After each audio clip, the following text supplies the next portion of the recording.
राम राम शेतकरी मित्रांनो, पाहूयात काल भारतामधून बांगलादेशमध्ये किती गाड्या कांदा एक्सपोर्ट झाला, तसेच त्या एक्सपोर्ट कांद्याला काल बॉर्डरवरती काय बाजारभाव निघाले, बाजारभावामध्ये काही बदल होते का, सविस्तरपणे याची माहिती आपण या व्हिडिओमध्ये जाणून घेणार आहोत। त्यासाठी मित्रांनो व्हिडिओ संपूर्ण पहा। तर मित्रांनो, काल गोजेडांगा बॉर्डर येथून 29 गाड्यांची एक्सपोर्ट ही झालेली आहे।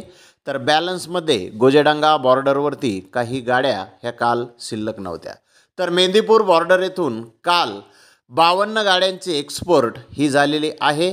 तर एक गाडीचा बॅलन्स काल मेंदीपूर बॉर्डर येथे होता।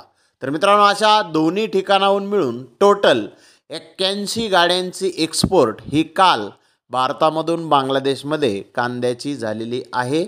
बाजारभाव जर पाहिले तर भारतीय कांद्याला 59 रुपयापासून 64 रुपये किलोपर्यंत बाजारभाव काल बॉर्डरवरती निघालेले आहेत। तर मित्रांनो, मागील बाजाराच्या तुलनेमध्ये काल बॉर्डरवर एक्सपोर्ट ही थोडीशी वाढलेली आहे।